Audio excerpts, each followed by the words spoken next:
Good morning, everybody. Welcome back to the Impactivity Talking Without Limits podcast, the conversation with. This is Andy, your founder and host of the Impactivity podcast. And we're now on episode 5, season 1, absolutely flying through them. Today, we're joined by Lee Anderson, host of the Struggling Mind podcast and an online life coach. I've been really excited for this episode. How are you doing this morning, Lee? Yeah, I'm really good, thanks, Andy. How are you doing yourself, mate? Yeah, I'm good, thank you, mate. Thank you for joining us. So a little bit more about Lee before we pass it on to him to give us the big story. Like I've just said, he's the host of the Struggling Mind podcast and an online life coach, qualified in occupational and social welfare support, He has provided therapeutic support to military personnel in the Army Welfare Service. On top of that, he's now using both his personal and professional experiences to help men live life through intention rather than expectation. You know what? That quote I absolutely love, mate. And we'll talk a little bit more about that in a minute. But that's a little brief thing about you. Obviously, I can't do it as much justice as you can, mate. So I'm going to hand it over to you now and tell us a little bit more about your story and how you've got to this point now where we're sat here having this conversation. Over to you. Thanks, Andy. Hi, guys. So, as Andy said, I'm Lee. I'm an online life coach. I didn't always want to be a life coach. It wasn't my vocation in life. But I knew from quite an early age that I connected quite well with people. I got into becoming a life coach through working with the Army Welfare Service. And as Andy said, it was providing therapeutic support to military personnel. So basically, we were one-stop shop for military personnel that were dealing with things like PTSD, domestic abuse, relocation, addiction, gambling, you name it. It kind of sat under one umbrella because the military keeps everything, in-house. Yeah. And so we train. We basically go on a 7-month course, residential, and they teach us life coaching, counselling, and baseline social work skills. And we qualify. It was an open university course. It was hard. Yeah. Hard. We was there Monday to Friday. We could choose to go home or stay. And then we'd go on placement, be given clients, and kind of away we go. Prior to that, about 6 months prior to that, I pretty much had a mental breakdown. I was suffering with psychosis, paranoia. They wanted to put me into a place called Oxley's, which is a place down the road here, part of the NHS in regards to mental health. But I was kind of like, I don't want to go in there because in my head, if you put me in a place where people are exactly the same, I'm just going to remain in that same frame of mind. Yeah. So I asked them if I could go and live back at my mum's. Because at that time, trust was a huge thing for me. I didn't trust anybody, like not even my husband. I was just kind of like, I just need to be somewhere that I feel safe, and somewhere that I knew that I could be safe with somebody. So they let me go to my mum's. I stayed with her for a couple of weeks, and I pretty much put myself through the ringer. Emotionally, I was just in bits. Every time I opened my eyes, I was crying. I was scared. I was embarrassed, I was shamed, I was going through all these different emotions because I just had nothing else in me. I just completely imploded and just fell to pieces. And on a professional level as well, I'm going back into an environment that is predominantly men in a work environment where, you just you don't do that sort of stuff. Yeah. And so I was off for about 3 months and I was worried about going back to work, but also I knew that I had to change my lifestyle. I used quite a lot of different coping mechanisms prior to that. There was drugs, alcohol. I had a lifestyle that I had no responsibility. So I pretty much just kind of lived by the seat of my pants. And a lot of that destruction was purely because of the fact that I couldn't deal with what was going on inside me.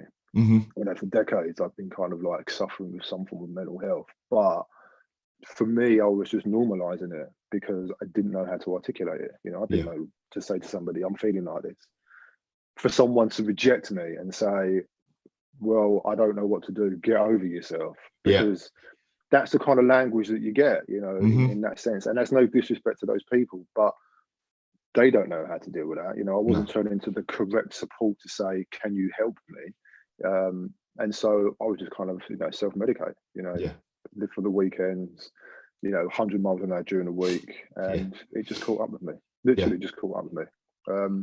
So I started counselling, which I found quite strange at first, because I'm supposed to sit in a room with someone I've never met before and tell them things about myself, you know. Yeah. In my head, how does that work? You know, I could Yeah. talk to anybody, but to talk about myself was difficult. Yeah. But funnily enough, it was really easy because I had absolutely no emotional connection to this person. Yeah. And he had no expectations from me. Yeah. Like literally, it's like, this is your hours to say what you want, you know, it doesn't matter. Yeah. And I found that really hard, that someone had given me that time and that space. And every time I showed up for a session, I was at the front door. I never planned anything. I didn't know what I was going to say. But from the minute I stepped inside that office, I just unburdened myself. Yeah. Literally unburdened myself. And I'd get back in the car and I'd be like, fuck. Yeah. What happened there? And I'd reflect Yeah. on it on the way home and just think, like, where did that come from? Yeah. Like, there was things that I thought I'd dealt with on a personal level that really subconsciously were trapped, and I couldn't understand where it was coming from. And he'd used some CBT techniques on me, and I loved it. You know, I really loved it. I really, really connected with it, and it really pricked my interest. And so, kind of bringing it forward a little bit, because I was doing work internally, I thought it was time I needed to focus on what I wanted to do and what I wanted to become. And this job come up within the MOD. It just seemed a natural progression for me. You know, and it wasn't easy. It wasn't easy getting into that environment, because you need to be aware of who you are before you can sit down and make people aware of themselves. Yeah. Because if you've not got your shit in order, then, you know, it can hook into you. And so, luckily enough, I was open about, you know, what I was going through. Yeah. But my emotional intelligence and my empathy, which I wasn't really aware of, because, you know, you're not aware of that sort of stuff, was off the scale. Yeah. And just talking to somebody already within that environment, when they're just asking you questions and they're sitting there and picking bits out and stuff, they can evaluate where you are mentally in that sense, and whether you're actually equipped to help people with where they are. And I got through the process. You know, it's like 4 interviews, and then you get called back for another one, and then you go on a whole day's worth of like intense interviews and group environments. And, you know, even when you're sitting in there, just what you think you're just chilling, they're still picking information out of you. Like, even getting there is a massive achievement, right, mate? Like, if you're from where you'd been, I guess that's a massive achievement. But I knew inside me it was what I was supposed to do. You know, I knew this was part of my new adventure. Do you know what I mean? Like, if I was healing myself, then I had nothing else to hide. Like, I had nothing else to suppress. You know, my family had seen me at my lowest point, literally at my lowest point. I was sitting in my mum's kitchen. I'd run away from my house. I called an ambulance on this day. Right, I wouldn't get in the ambulance. I was literally completely just falling apart. They took me into the ambulance. They took me to the hospital. I got to the hospital and I run away. I run through the hospital and run off. I threw away my watch, my phone, everything they could track me apart from my credit card. And I remember going to the hospital where I was born, and I was going, look, this is my ID. I need you to help me. And everything I saw around me was an association that was going on in my head, because the psychosis was just crippling me. And I remember sitting outside this church. Like, I was running down the middle of the road, because that's the only place that I felt safe. I felt that if I run on a pavement, someone was going to grab me in from their house. Someone was going to open their car door and throw me in their boot. You know, this is what was going through my mind. And I remember sitting outside this church, and it was the only place that I felt safe. And, you know, when you're in that frame of mind, everything that you see and you think about, you're making connections somewhere. And it's just your brain looking for patterns, like literally just looking for an association to anything. And I remember my sister pulled up, and I was like, look, I'm not getting in the car because my nephew's in there. You know, you need to phone my other sister. And I remember getting in the car, coming home, and in the car I was just crying. I was just kind of, I'm really sorry. And, you know, and she was like, you know, why are you sorry? Like, look at the state of me. I'm your older brother, blah, blah, blah. She's kind of like, look, you know, we got you, you're safe. Let's just get you the help that you need. Yeah. And I remember sitting in the kitchen, and my husband and his mum turned up as well. And we were kind of sitting there, and I was like, look, like, we just need to just move forward now, you know, work out what we can do, what help you can get, what support you need, and we'll move forward. And I went to her, I'm really hungry. Can I have some KFC? And she's like, yeah, we'll get you some KFC. And I went, oh yeah, by the way, I tried to take my own life a couple of times as well. And they just kind of stopped, looked at me and just went, all right, so what do you want from the KFC? Yeah. And I was just kind of like, is that it? And I was like, you're here, right? We're sitting in the kitchen, you're here. So that's all we care about. You know, we will understand, or try to understand the best way we can, what got you to where you are, and then what we can do to move forward. And that was just a huge milestone for me. Do you know what I mean? Because it was kind of like, okay, it's forward now.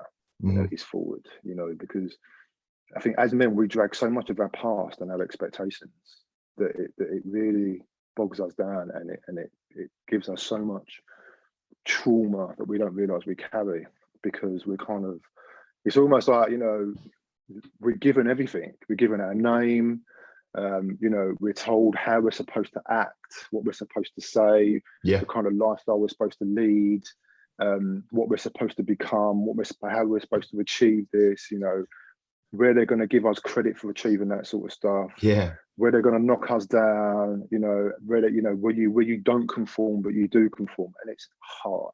It's hard being a man, it really is. And so then to sit down and say to somebody, I don't know who I am, I've lost my identity, I don't know how to express myself, I'm full of all these emotions that I am absolutely unaware of what they're supposed to be and what I'm supposed to do with them, help me, you know, help me. And you've got these people looking back at you and going, all right, I can see you.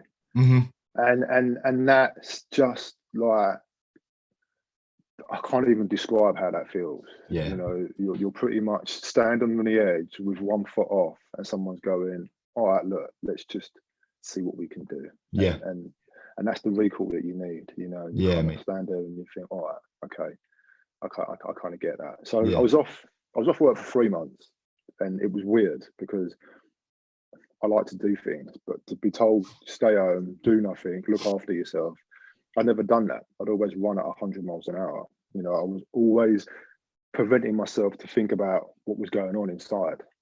So I'd always make myself busy. You know, if I wasn't getting high or getting drunk, I was doing something or going on holiday or whatever it was, but just to kind of block out the feelings. And so when you're sitting indoors and you're like, I don't really want to visit these places in my head, but you know you have to. You know you have to. And so going through that whole process with the Army Welfare Service, as I said at the beginning, you know, it was hard because not only am I learning stuff, but I'm learning stuff about myself. And, you know, the insecurity part was really difficult because I was away from home.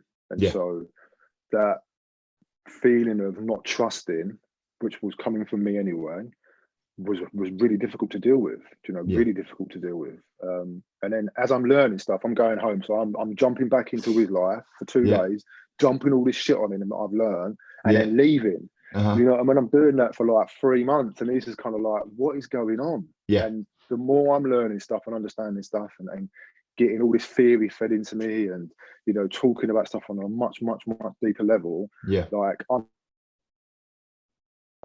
in this group with these other 23 people that are going through exactly the same process, but their own. And so we've all got that one thing in common. But when we go back to our respective houses and our respective lives, they're just kind of like, what the fuck? 100%. Like, what is going on here? And so we were able to have conversations that we normally wouldn't have with people because of the fact that we are really being exposed. We're exposing ourselves, we're being vulnerable, and they're seeing us at our most weakest. But yet we're all supporting each other, and we built such a big bond. Do you know what I mean? And it was, you know, my breakdown was my breakthrough. Because it allowed me to put myself back together in a way that I could control. In a way that I created myself. So like, it was a recreation of who I was. I kept all the best bits, ditched all the shit that didn't work. You know, and I'm still going through that process now. You know, I'm still going through it, you know, because it's like, who am I? What do I want to become? Okay, so what do I want to become first? And then I can work backwards. Yeah. What does that look like? You know, what's the process? How do I do that? 100%, mate. Like, unbelievable, like that story, and like so much to dissect throughout that conversation. One thing I picked up on from you, and there seems to be a lot of similarities in terms of my story and your story, is when you first go to get that help and you have that sort of man up phrase thrown at you, and what I see as very poisonous words that I think increase that anxiety. Like you said, when you started to, you know, realize that there's something going wrong, you found it very strange to go and ask for help. But then you also then say that your breakdown was your breakthrough. So with that in mind, with that being a big turning point in your life, what was it from all of that situation, I guess, that really inspired you to move forwards? I didn't want to die. Yeah. You know, all my time up until that point was about how I maybe was going to take my own life, or would it be better if I wasn't here, or because I was occupying that space. So that space was mine. You know, I didn't have any, even when I was having good times, it was aided by something else. It wasn't a natural, organic good time. You know, I was always searching something out to get me to that place, always chasing that buzz, you know, always chasing that high. And so, you know, I couldn't go any further than I was, apart from into the ground. Yeah. Literally, because there was nowhere else to go. Do you know what I mean? I didn't, you know, I pretty much danced with the devil, and I was playing the songs. You know, I kept changing the songs, but it was always a song that was going to bring him out, and we were just waltzing around doing the same dance night after night after night after night. And so when you get to rock bottom, mate, they ain't taking vacancies. Do you know what I mean? Like, literally, you are there, that's it, and you stay, and you kind of put yourself back together, or it's like, see you later. You know, that's how it was in my head. That's the cut and dry of it. You know what I mean? And for me, I think it was, you know, I'm very articulate, but I couldn't articulate my feelings because from a young age, I had to park them all. Yeah. So I didn't know how to engage with them. I didn't know how to say to somebody, I'm really struggling. I could help you. I could look at you and think to myself, right, there's something not right with this guy. Let me find out. And I would just generally just talk to you. Do you know what I mean? I'd sit there, look, and have a conversation. I'd engage with you. I'd keep eye contact. I'd watch your body language. It was just something that I just had, but I didn't know what it was until it was pointed out to me. And people go, what is it with you? You know, like I'm just talking generally to you, and you know so much. I'm like, I don't know. I'm just generally asking questions, but I'll just pick up on stuff. But when it comes to myself, man, I had a cloak of invisibility. You know what I mean? Yeah. Like you can't, like you, I'm a big lad, so I can't hide, but I can put on a front. Yeah. 100%. I think, mate. Do you know what I mean? I'm 100% with you. I think very quickly, and like I'd been struggling since I was 15. I'm 29 now, so we're talking nearly 15 years on. And I think you learn very quickly as a big man. And, you know, that's one of the whole reasons I started, you know, Impactivity. As a big man, you learn very quickly to put on this front. And like you said, an invisibility cloak. What you don't learn is how to talk, and actually know that talking and showing emotion is also a big strength, you know. And seeing it like that has changed my mindset on a lot of things.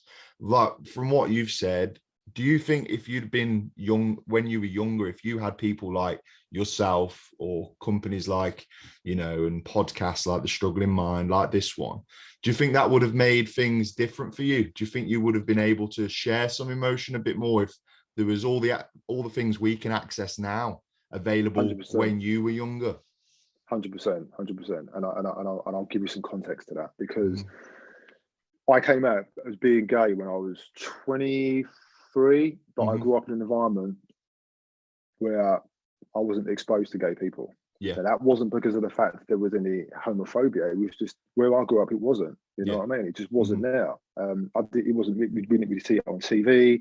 You know, there wasn't even friends of friends. It just wasn't prevalent. Yeah. And so for me, what we did see was very overtly camp men, and in my head, I didn't fit the mold. Yeah. So it was just something that I kept into myself. But as time's gone on, mate, being gay is nothing. Do you know what I mean? For me, it's just another aspect of me that you know, but it's not like I'm Lee, I'm gay, I'm 6'5", I've got mental health. It's just, you know, it's so far down my list of priorities that sometimes people just go like, and I'll talk about Mark, and they'll go, "Who's Mark?" And I go, "He's my husband." And they're like, "Hang on a minute, back up." Your husband. And I'm like, yeah. It's kind of like, come on, man. This is like, you know, 2021. Like, do me a favor. In that sense. So I 100% believe that if these sort of lines of medium were open, i.e. social media, podcasts, you know, even the internet was available then I will be for sure searching things out just to try to validate the way that I was thinking, you know, for anything that was similar for me to go, all right, so I'm not alone. Do you know what I mean? And since I've been open about my mental health, mate, that is my superpower. Like, I just think it is just the coolest thing in the world, and my aim is to make it cool, because when you make something cool, it destigmatizes it. It doesn't make it something that's kind of like, it's kind of like, look, I've got mental health, I suffer with mental health. You know, no 2 days are the same, right? It's not a linear process. Once I got my head around that and I accepted that, I took away so much power from it. So much power from it, because every time I was going, I suffer with this and I have that, I'm going, there you go, you take my life and you do whatever you want with it. I don't do that shit anymore. You know, I take it back. I suffer with mental health. I don't have a bad day, mate. I have a bad hour, because I'll recognize that I'm not feeling right, so therefore I'll change something. And so whenever I chat with men and I go to them, look, you know, it's not a day. It's an hour, it's 20 minutes, it's however much time you devote to that, right? But you're choosing to do that. And I know it sounds quite harsh, but sometimes, you know, we put ourselves in a position that we just kind of give up quite easy, just go, I'm having this, you know, and right, mate, I've had days where I've been in bed for 2 days, literally duvet over my head, not been through a pee, for trying to hold it in for as long as I can, not brush my teeth, don't want to eat, don't want to drink. I'm punishing myself for feeling the way that I'm feeling, because I've got on that loop.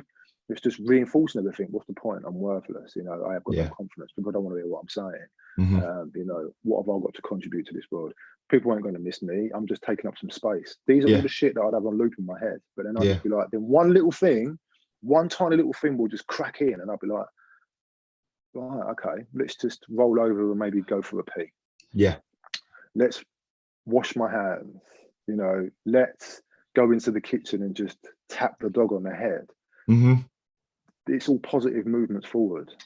I think that's, you know, massive from like my point of view as well. I had days, sometimes weeks, where I'd be doing exactly the same. I'd struggle to get out of bed. There was no motivation for anything. And that's when, like you said, those thoughts, those dark thoughts of feeling worthless, of feeling like no one's going to miss me, no one's noticed that I'm even in my bed for 4 days, sort of start going through your head. But where it all changed for me was when I started going through therapy. And you said earlier in the show that CBT really, really helped you. So for those listeners who, you know, may not know, it's cognitive behavioral therapy, and we'll go through it a bit later. But for me, that's when I started to do exactly what you've just said. No, it can just be a bad 10 minutes. It can be just a bad hour. I'm not going to let it take control of my life. And when you start breaking it down like that, and the methods that they give you to start thinking about that, like for me, it was a lot of visualization. So I remember my therapist telling me, imagine a stream, anything that's shit, anything that you're thinking that's a bad thought, get it on a log, put it downstream, don't think about it. And at first I was like, what the hell are you on about? What the hell are you on about? But when I bought into it, it started to break it down, and I went from 2 days in bed to a day. And I know it, at the time you think this isn't progress, but now I'm like you, where it's like, I'm having a bad 20 minutes. I identify that, and I know the tools that I can use to be like, right, that's that, it's done, park it, move on. So is that something that was a long process for you as well, mate?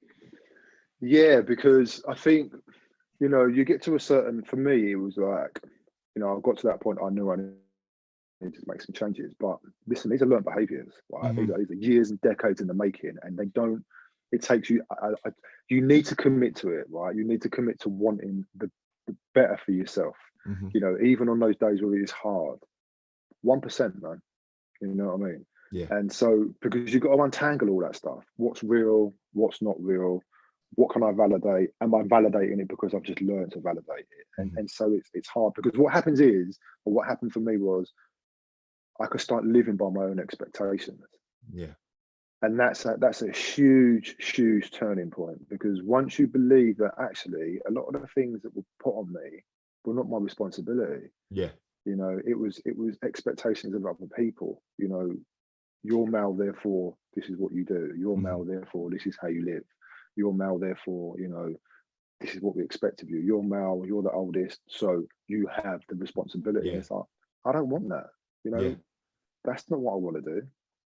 You know, I was expected to get married and have kids. Yeah. I didn't want that for myself. Yeah. You know, I was expected to go to college or university. I didn't want that lifestyle for myself either. So you're carrying that whether you like it or not, and it will manifest somewhere else in you. Yeah. Because you still feel that you've let people down because you didn't follow their path. Yeah. Because of the fact that you resisted so much to, no, this is what I want to do in my life. And they're kind of like, yeah, well, you know what? That's not a proper job, is it? Yeah. Because in their head, their expectation is, in order to have a proper job, you have to go out, get a salary, get a pension, and all that sort of stuff. And it's kind of like, you can't start, you know, traveling the world and working online and speaking to people through a screen. You know, it's not a proper job. It's kind of like, but it is. Yeah, 100%. And so, and so managing your expectations is then realizing that you don't have to live by other people. And that's really, really important. You know, it's really important. So CBT, what I learned was exactly the same thing for you. Was there are certain things in my life that I can't control, and I have to learn to let them go. And mine was a rucksack, because it kind of fell into the kind of the military way of life. You know, you keep putting all this stuff in your rucksack, and you're climbing the hill, and slowly but surely you're leaning back because of all the pressures, but you still feel that you've got to do it, and you've got to put more shit in this rucksack. And it was kind of like, look, stop, put it down, take out what you don't need. And then you're struggling with, well, what do I need? Well, I do need this. And you become a little bit of a hoarder, because you feel that's part of who you are. And then you start to realize that actually this identity that I've built up for myself is other people's impressions of you. 100%. You know, they're not yours. It's like, it's what people have told you, and you've gone, oh, actually, I believe that. Yeah, I'll take that. And then when you tell other people who you are, you're just feeding that back into them of what someone said to you. And so that way you've got to navigate your way through that to find out who you are, find out, you know, what my identity is. Because a lot of men use what they do for a living as their identity. I work in the city, I do something. Like, okay, but who are you? Like, I don't know, but who are you? Tell me about you. You know, what floats your boat? What are your qualities? What do you like to do? And men struggle with that. 100%. You know, they struggle so much. 100%. I think you're right there. We'll talk about the expectations in a minute, but when you're going through CBT, you do become that hoarder. And I think it was really important of you to mention that your recovery from mental health issues, whatever they are linear, because there's still days now where, you know, your rucksack, my stream, I'm looking at things and like, I need that in my mind. I need to remember that. And it's like, no. And it's such a hard process. And that's why I remember at the time thinking it almost felt impossible for me to move through that. And it's really important to remember that it is linear. So there are going to be days where something overwhelms you, but the minute you can realize that that's the thing and you can get rid of it out of your rucksack, get rid of it out of your stream, that's where you're starting to make progress within your recovery.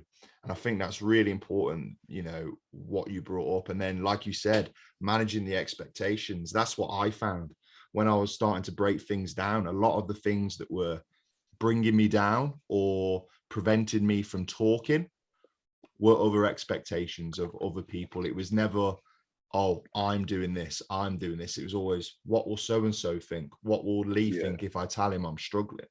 And you know, me and you spoke about after the Carlos episode on the podcast, when he was like talking and saying, has anyone ever backed off from you once you've opened up to them? And then I sat back and I was like, not really, like, no, not that I know of. And if they have, that's on them, not on me. And I guess I put that to you as well, mate.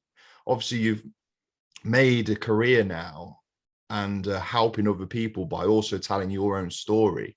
Have you had any, negative reaction to, I guess, other people's expectations? Because the reason why I'm doing this is because I want to show people that, we want to remove that stigma, and there's not many negative reactions. A lot of the time it ends up in a conversation like this. And that's what I want to encourage. Have you had any, negative connotations to it, or is it a lot of it been positive feedback?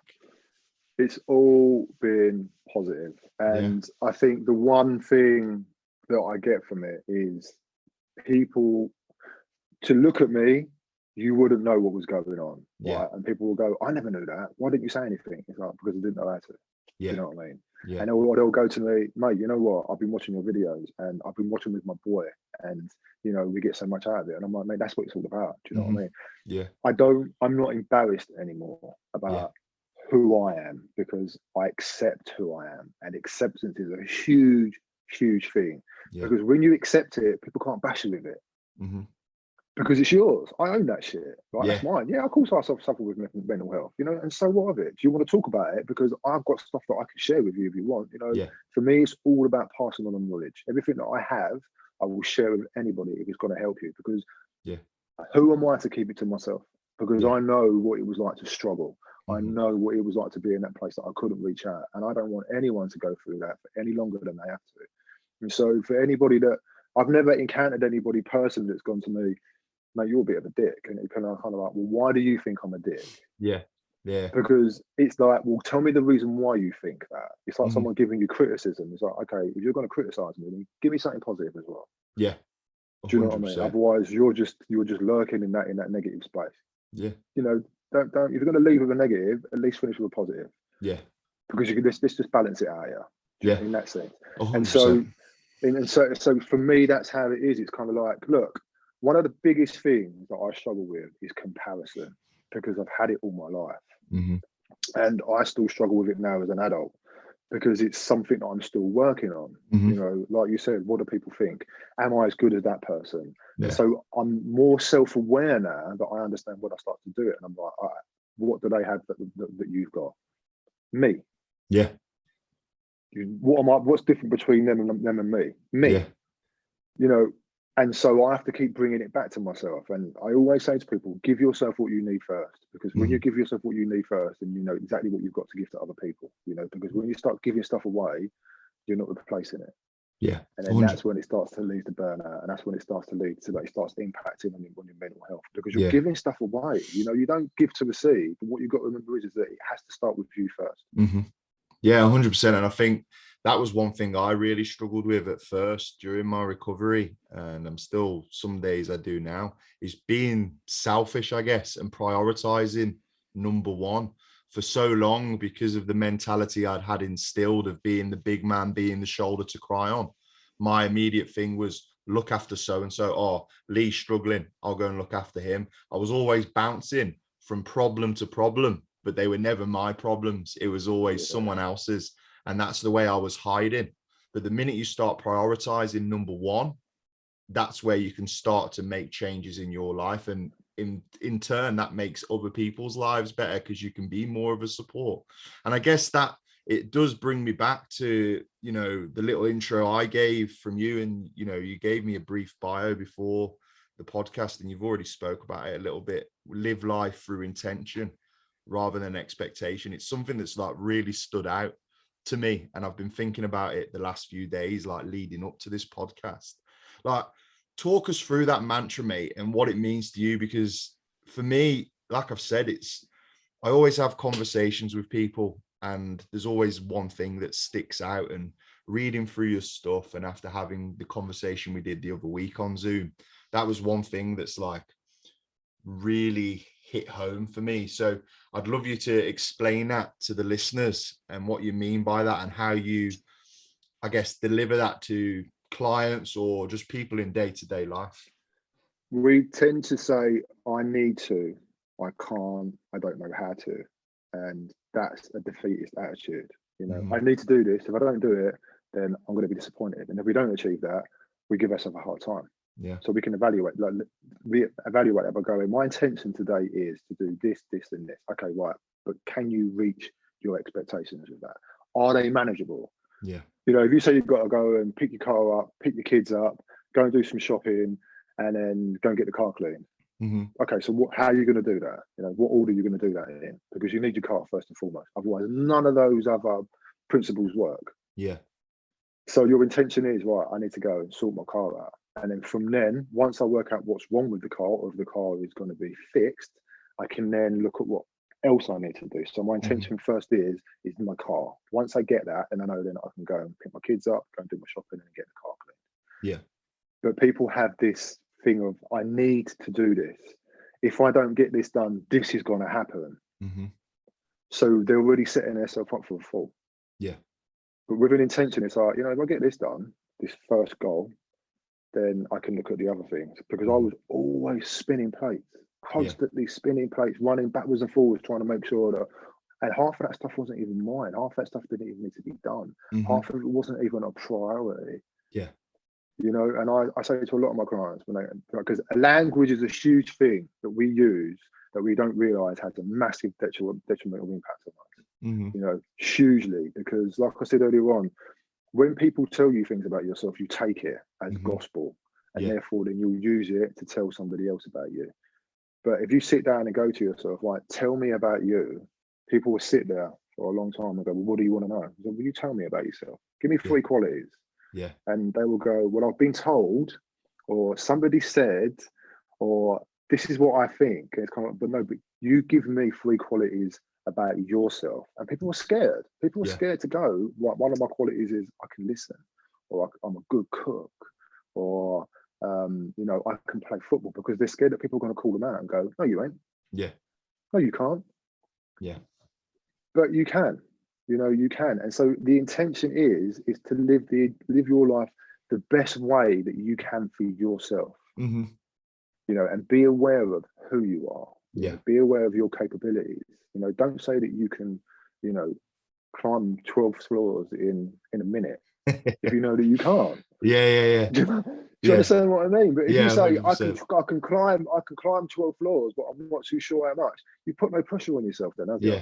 No, 100%. Do you see what I mean? And so by not saying, you know, I need to do this, it's a must. It's kind of like, okay, my intention is to do this, because win or foul, you're still going to learn something. Okay, I couldn't do it in a minute, but I've done it in a minute 30.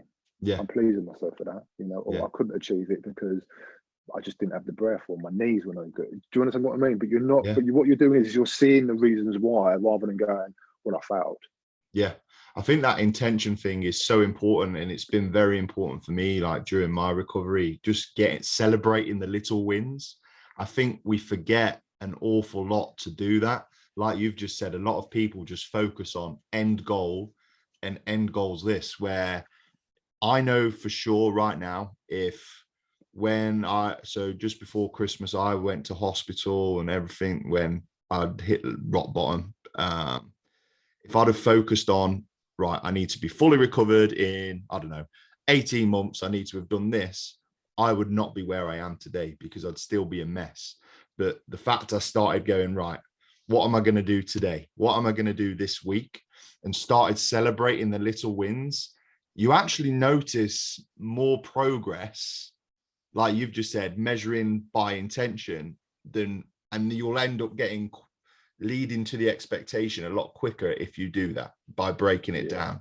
And that's where at first I struggled. And you've also just said about this quality thing, that can be really powerful and empowering to someone once they realize, no, not what someone's told you, what do you actually think you're good at? And that can be one of the most empowering things. And for myself, I remember when I'd first started therapy, my therapist asked me that question, and I did exactly the same. Well, so-and-so told me this, so-and-so told me that. But the minute you start to think about what you're good at and what you personally think, it's empowering, because no longer you're just this person who in your thoughts is worthless, who nobody cares about. You're like, oh, I actually am really caring. I am ambitious. I am this, I am that. And that's really powerful for someone. So I think that combined is one of the most powerful tools like you can use. And that brings me on to like my next thing, mate. you work in life coaching and you also deliver other therapies. So we've spoke about CBT and stuff. How does that work for your clients, and like, what is the approach? And do you like tailor-made it? Is it tailor-made for individuals, or do you just deliver one thing and that's it for everyone? No, so one shoe doesn't fit all. Some people will gravitate towards it. Some people, we all learn differently. So some of us are visual, some of us you have to show us. Some people, he's kind of like teaching us. So first of all, you need to find out who your client is and what their objective is. And two things that I'll say to me is, number one, this is all about you. It's not about me, it's about you. Like, we want to get you to where you want to get to, but we need to make sure that you can manage your expectations. And number two is like, where do you see yourself in 12 months' time? And that last question is the powerful one, because people don't know. People just live day to day.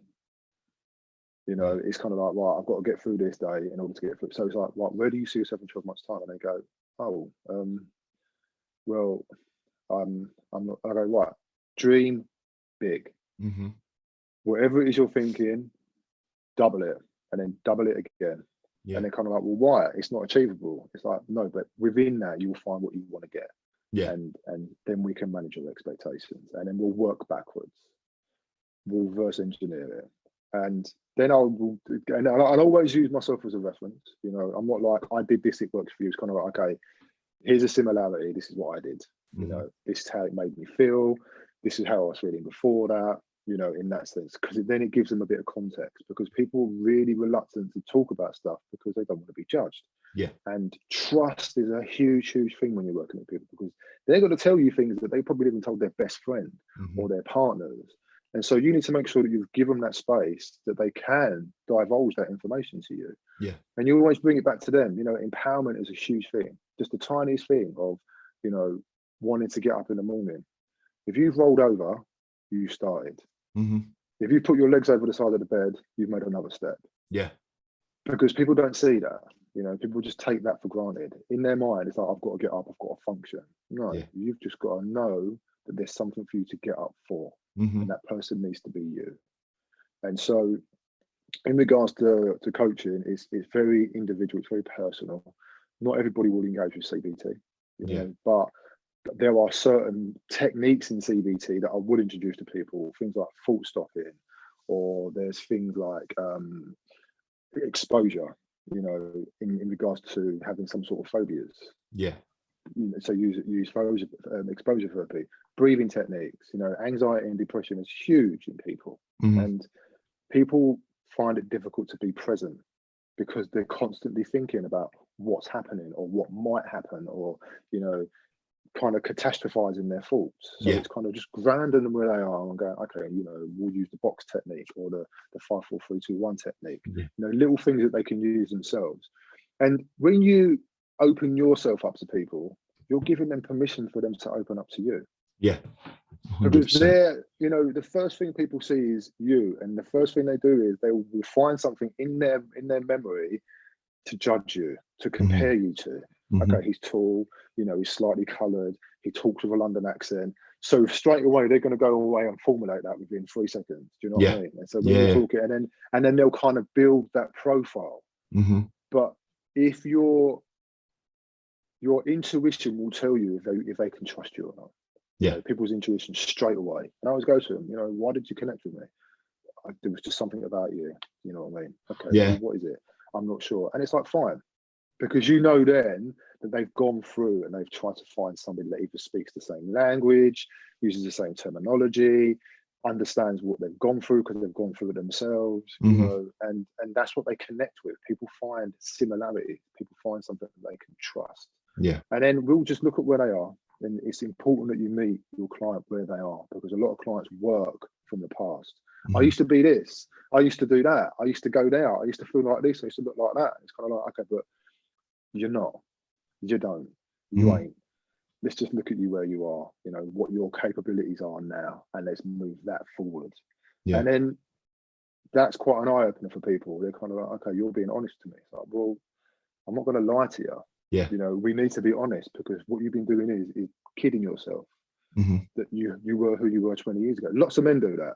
I remember in my 20s, I was like, fit, I could do this, I could do that. Now I can't. It's like, well, mate, come on, you've got a big derby, so you're not going to be able to do that. Yeah. Do you understand what I mean? Yeah, And yeah, so yeah. it's having them really honest conversations, because it's easy to lie to somebody to make them feel good about themselves. Mm-hmm. But you're not in the game to do that. You know, you're Yeah. in the game to help people see who they are right now and to help them move forward and achieve who they want to become. Yeah. Because I'm never gonna be a top performing athlete. Mm-hmm. It's just not in my psyche. You Yeah. know, it's just not in my makeup to do that. But I can still be fit and work to an optimum capacity that Mm-hmm. I can if I put the work in. So Yeah. that's why I have to manage my expectations. Yeah. If I want a six pack, then I know that there's a lot of work to do that. So I'm thinking, is it worth the hassle? Or should I just stick to my really good morning routine? Yeah. Do you Yeah. understand what I mean? It's Yeah. like, Yeah. and that's how it is. So it's kind of like, okay, so where do you see yourself in 12 months' time? And once Mm-hmm. they know that, then it's easy then to start to, you know, write a program and build it around that. Because once they disengage with you, they've Mm-hmm. got to go off and do it themselves. So you've got Yeah. to give them the confidence to do that, because it's not the changing that's the problem, it's just sustainability. Mm-hmm.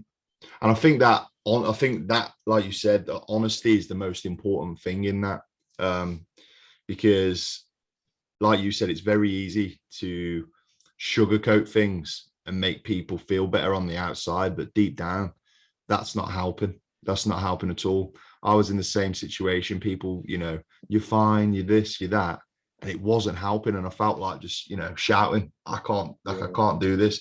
The minute someone was honest, and like you said, some therapies and some therapists don't work because you don't get that connection. And I bounced from therapist to therapist for exactly that reason. The minute I found a connection, and then I was given that honesty, and it was pretty much the same conversation you've just said. No, but you're not that. We're not talking about you when you're 15. Yes, there may have been problems when you're 15, but you're 29 now. Let's talk about the here and now. And the minute you start doing that is where you can start piecing things together. And like you said, I think the most important thing for me was after I got discharged from therapy, that's the journey that's the most important. You are getting the tools over. So I was in therapy for 3 months, intense therapy. They're giving you the tools for the next 18, 24, however long, you know, it is after. So I think that's the most important thing. And if you've just sugarcoated it for the, I don't know, the 3 months or however long it is that you're meeting with those people, they're not going to be successful when they leave, you know? So I think that honesty is the most important thing, you know. So obviously now you're working with people from, I guess, all over, you know, the country and stuff in different jobs. Has your experience differed? And I guess it has a lot from your career now when you look back to when you was with the military. Was that experience with the armed forces, you know, eye-opening for you? And was that something that inspired you to do more with this career path you're on now? So I worked for the MOD for 10 years, Mm-hmm. and I'd kind of worked my way up promotional wise. Yeah. And because I was civilian, I bridged that gap. Mm-hmm. So I could talk to the military personnel on the ground, you know, like your squaddies and your kind of sergeants and that. But then I also had to mix with, you know, your colonels and your majors and your Mm-hmm. captains. But they're just people. But Yeah. within that organisation, within that environment, it's completely different. Mm-hmm. It's not like the way that it functions on the outside world. You know, Yeah. it's totally different. It's very institutionalized to a degree. Mm-hmm. But what I loved about it was the structure and the routine and the knowing and understanding where you fit. Do you understand? But because I was civilian, I could bounce between that. But that was really, really important for me, was that structure. And the most important thing was the camaraderie. Mm-hmm. You know, they had each other's backs regardless. Yeah. You know, they were there for each other in that sense. And, you know, and so I could see that. So when I would sit in a session with somebody, the first thing I say to them is, look, this isn't about me. I don't care what rank you are. All I see is a man in front of me. Mm-hmm. Talk to me. Do you know what I mean? Because the presenting issue isn't what the issue is. That's just what we see. They're presenting with that. You've got to go deeper than that. Mm-hmm. In some people, it was kind of like moving location. A young guy with his young wife, with a young baby, moving away from where they live, being put into an environment where they don't know anybody. He's away getting beasted day after day after day. Do you know what I mean? In training, she's all on her own with no family, with a baby.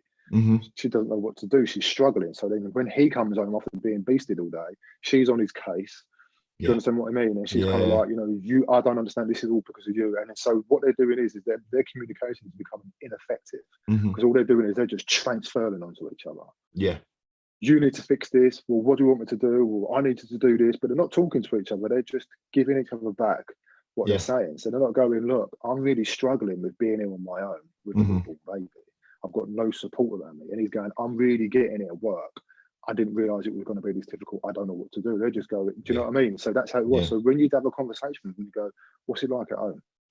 Yeah. And they go, well, it's kind of like, was your missus giving you grief? Yeah, like every day I get home, it's so-and-so. So you're finding their level and you're meeting them where they are.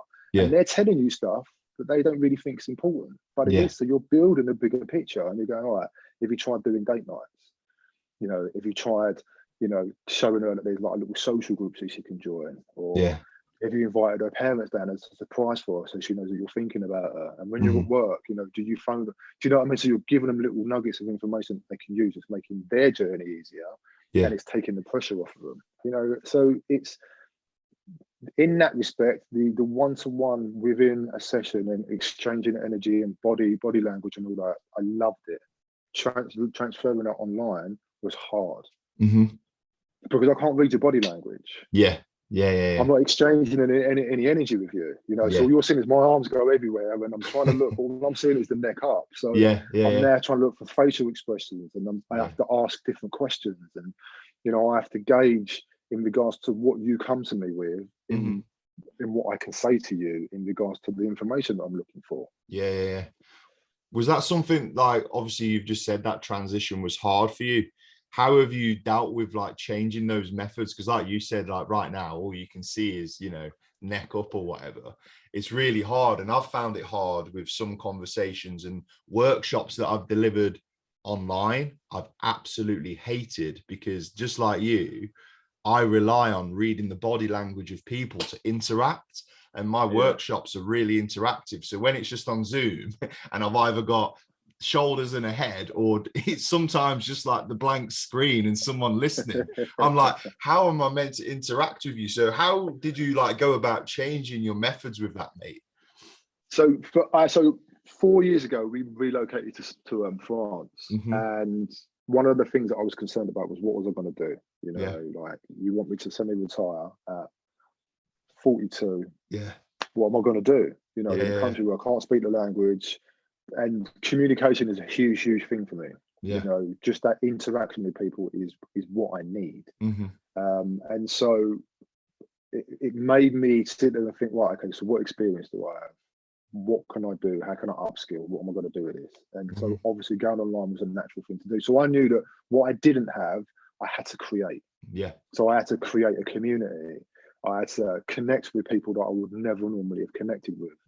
But how was I going to do that? I couldn't go, all right, I'm a life coach, I've got this experience. Employ me. It was kind of like, okay, so it was like giving a little bit of myself. And that's when I started to open up more about my mental health. And then engaging with people and connecting with people that way. And then I started to find that it was kind of landing. And then people were connecting with me, and it was kind of giving me what I needed, because it comes back to giving yourself what you needed first. And then I was like, okay, maybe I can kind of have my own business. Having my own business was always a pipe dream. It was like, I'm always going to work for somebody. I'm always going to take direction. They're always going to pay me a salary. And this was kind of like, okay, I need to do this myself. Never run a business before, don't know anything about business. I can give you coaching all day long because I have a passion for it. But run a business, I haven't got a clue. So I had to kind of start learning stuff and understanding stuff. And so I had to really adapt. And then obviously COVID kind of hit as well. So we all worked out that we could adapt and become, upskill in different areas of our life. And so it kind of took from there. I still struggle, mate. Don't get me wrong. Having my business is hard. It's really hard because I work on my own remotely. I have to rely on reaching out to the right people for help. And there's days that I want to jack it in because I hate it. I absolutely hate it. And I lost myself for quite a bit. I lost my identity, because I became a coach and I'd lost Lee. So I was just kind of like well, who am I? What am I doing this for? You know, Yeah. I'm getting no benefit, and it was starting to impact my mental health again, because I was starting to go into that spiraling comparison mode, and you know, and I had to really kind of sit down and have a conversation with myself. And I'm slowly starting to come out of it now, because I'm kind of like, okay, I need to make sure that I separate these two. Yeah. Because I live where I work and I work where I live. Yeah. And there's that transition is, so I'm really trying to put some structure in and project where I want to be, and what I want to become and what I want to achieve. Yeah. And you know what? There's nothing wrong with that. There's nothing wrong with sitting back, reflecting, and then working out where you want to go. That's the whole point. That's how, you know, I'm on a fucking adventure of a lifetime. Yeah. 100%. It's not a journey, mate. It's an adventure. And so yeah. there's going to be twists and turns, and that's part of it. And the biggest thing that I've learned out of all of this is self-awareness. I'm so aware of myself now than I ever was, because you can't unlearn what you know. But what you can do is accept it and use the bits that work. Yeah, I think like you gave me a tip last week when we was talking about the business, and you've just said it there, like decompartmentalizing everything and putting it in separate boxes. Because like you've just said, you'd focus so much, almost hyper focused on the one thing, you forgot about everything else. And that's something that I took on board last week, and you just getting that routine of just having you time away from the business. And I think, it's hard for people like me and you, where you are running the business on your own and you're talking about, we want to talk about it, but when you're talking about mental health as a job, and then you're having conversations with people who are suffering with mental health, and then you go home and do more about mental health, it does start to take over. So you do have to realize, right, I've got to stop it here because I'm starting to suffer. So that was something that really, really hit home with me last week when you gave me that little bit of advice. And it's definitely something that, like, going forward, I need to get better at as well. 100%. Yeah, you know what? The environment that we're in, right, is that, don't be fooled. We haven't got our shit together. Yeah. Right? Yeah. We haven't. Like, and that's I fell into that trap. Is like, well, how can I ask for something when I'm supposed to have it all together? And you convince yourself. So then I was reverting back to type. I can't say nothing because they expect more of me. And I'm like, hang on a minute, no, because that's not who you are. That's what you do for a living. So make sure you leave it where it is. And so it's really important that you remember that every day you're getting up as Andy. Yeah. 100%. You're not getting up as Andy the coach. Yeah. Do you know what I mean? Yeah. And then when you get into your coaching outfit or your uniform, whatever it is, that's when you start getting into work mode. But I've now got this morning routine where it's about me. I get up, I will have a cup of coffee, go to the toilet, do some meditation, do yoga, get out on my bike for like 10 miles, come back, because that's my time. That gives me then my intention for the day and my purpose for that day. Yeah. And then I'll go to my phone. I'll have a look at my phone and I'll put it down. I'll have some breakfast, I'll chat to Mark and all that, and then I'll kind of plan my day. You know what I mean? Because you're gonna always learn stuff. Certain things are not going to work all the time. You know what I mean? So you have to be open to adapt. You have to be open to receive stuff, but you've got to ditch stuff in order to make room for it. It's really important. Yeah, 100%. I think, it's so refreshing to like have other people's opinions. And like you've just said, you're always learning things. And since just doing this podcast, connecting with people such as yourself and the other guests I've had on, I've always been taking things away from the chats that we've had. And I think that's the best thing about the community that we're in, especially on the social media and stuff, that you're always learning. So listen, if you didn't take anything away from any of your guests, then there's something not right. No, 100%, mate, 100%. Like, that nearly brings us to the end. But before we go anywhere, just like every podcast, we're going to do the listener Q&A. However, it's a little bit different this week. I gave Lee the option. Does he want to hear the questions before the podcast? He was like, no, just put me on the spot. This is the first time someone's done this. So he doesn't know anything that's coming at him right now. So he could be in for a real shock. He could be in for a real shock. But I did pre-warn him. So, mate, are you ready for your questions from the listeners? Yeah, go on. All right, mate. So, hey, like I said, I'm still working on a jingle for this section, but we'll get going. So, the first question, mate, is from Stuart, and he says, "Do you find it difficult using your own mental health journey and story to help others?" I guess we've already spoke about it a little bit, but do you find it difficult when you or using your story, or did you at the start? I guess. No, because what happens is you will only use certain parts of it Mm-hmm. with certain people on certain times, but there's so much more, like so much more. But what happens is that I remember that it's just my mental health journey. Mm-hmm. There's more. I'm multifaceted. Do you know what I Mm-hmm. mean? So Yeah. if someone says to me, "Tell me about your mental health journey," I'll tell you about that. If someone says to me, "Tell me about your childhood," I'll tell you about that. You know, if someone says to me, "Tell me about your professional career," I'll tell you about that. So it's important to stick to the question, Mm-hmm. because remember, the narrative we use about ourselves is how we feel about ourselves, and therefore Yeah. we convince ourselves that's who we are, and we're not. There's so much more to us. Mm-hmm. So much more to us. So yes, I do use my mental health journey to help and inspire other people. But I also use it for myself as well, because sometimes Yeah. it's nice to sit back and go, "Fuck me, mate, you've come through quite a bit, you know, Yeah. well done," you know. And so those days that are hard, you know, I can sit there and go, give yourself a little bit of it, but remember to take it back because it's yours. Yeah. I think it is like really cathartic, and it has been for me. You have that chance to, you know, go through emotions again and have those conversations. And like you said, you are multifaceted. It's really good to have these conversations. Like it's a form of therapy for me as well, I guess, like when I have these conversations. And I think, you know, for me, people like me and you, two normal blokes having a chat right now, hopefully it encourages people to go and have their own conversations like this. And that's the whole aim of your podcast, my podcast, and plenty of other podcasts and businesses. Yes, we are talking about our mental health issues or our stories that we've got, but that's not the whole purpose of this. The whole purpose of this is, I don't know, Dave from down the road is listening to this and he turns around to his best friend and goes, "Hey, like I've associated with this throughout the program." And I think that's what's really important, mate. So yeah. You ready for your next question? Go on, let's do it. Oh, born ready. Look at it.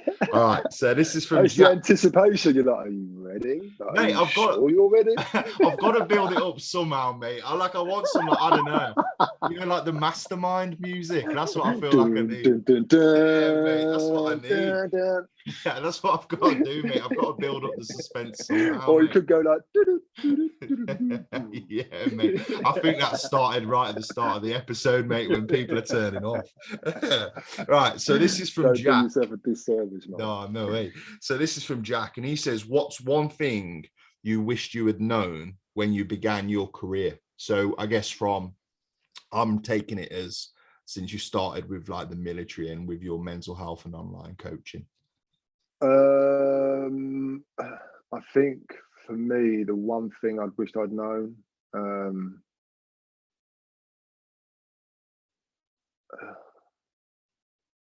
I think the one thing I think the one thing that I wished I'd known was that I always believed that everybody thought the same. Mm-hmm. Do you know what I mean? And Yeah. I think that's where we kind of get ourselves in trouble. It's like, well, you know what I mean, don't you? Yeah. Well, actually, no, I don't. But I'm just saying, you know, I do. Mm-hmm. So I think for me, it was kind of really appreciating how difficult something is for someone in comparison to yourself. You know, something I would find quite easy, Mm-hmm. some people find really, really hard. And I wish I would have known that at the beginning of my career, Mm-hmm. because I would have been able to adapt more to that. Mm-hmm. You know, I had a couple of mistakes that I made by prejudging somebody in a situation that could have had bad effects on them because of my attitude towards them and what they did. And it wasn't until I sat down and had that conversation and allowed myself to be unbiased, Mm-hmm. and to be open to receive them. Yeah. And who they are rather than what I thought they were. Mm-hmm. Awesome. You know, that's really important. Yeah, mate, it's just like I feel like that question is always like a really good one to just sit back and reflect. And like you said, it's a tough one as well. Just so Yeah. many different options to think about. And then the last question, we'll build it up again. Are you ready? Are you ready, mate? Yeah.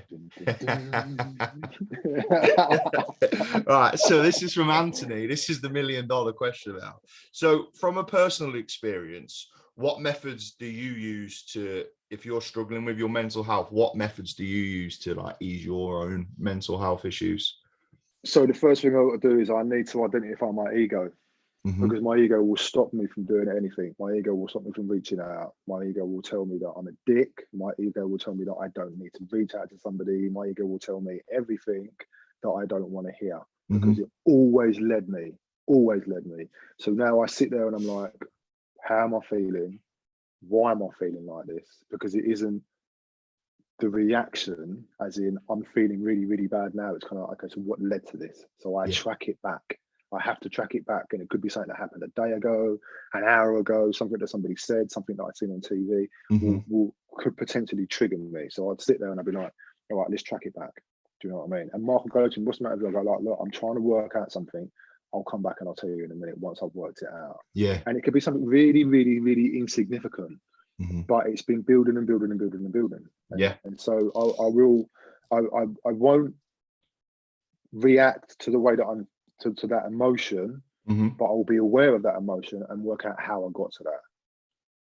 Okay. And that's where your self-awareness comes into it, because you know, you're like, well, hang on a minute, I ain't feeling too right here. What's going on? Yeah. And that could be like food. You know, if I'd eaten loads of cake and chocolate the night before, I know the impact it had the next day on me. It made me really lethargic and sluggish. And then I'll miss a yoga session, and then I'll be like, oh, fuck it. And then I'll, you know, it will start to impact other aspects of my day. And it's purely because of the fact that I sat in there, you know, when Kit Kats and a couple of Yeah, 100%. And like you said, mate, you mentioned it a little bit earlier about just getting yourself into that routine, and I think that's really important, because like I said, you don't want that Kit Kat hangover, mate.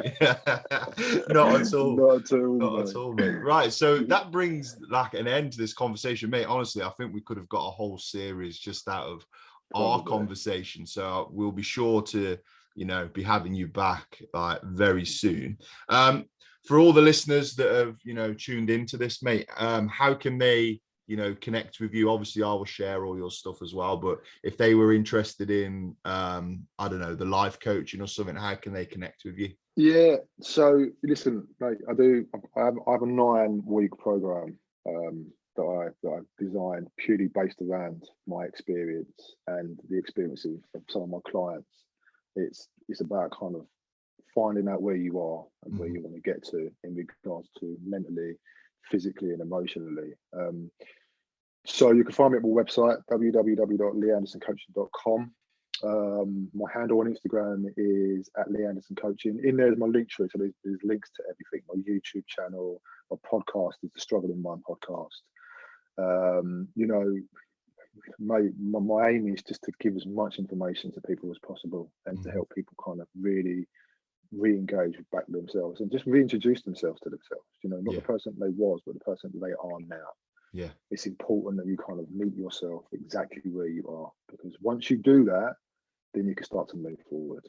Yeah, 100%. And we will make sure, well, I will make sure that all of your links and stuff are on my page. You know, well, I'll share it around, mate. But like Lee just said, if you go on his Instagram, the link tree's there as well, so you can, you know, tune into all that. The Struggling Mind podcast is unreal. You should definitely go and give it a listen after you've listened to this episode. There's been some really good stuff on there, and more into Lee's story as well as others. Mate, I just want to say a big thank you for coming on today. I know it's been a whirlwind few days for you getting back into the country and stuff, so I really, really appreciate you coming on today, mate.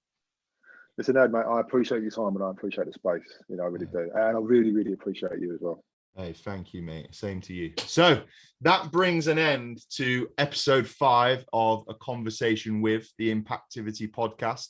I just want to say a big thank you for everyone who keeps listening and supporting. Until next time, stay safe and we'll speak soon.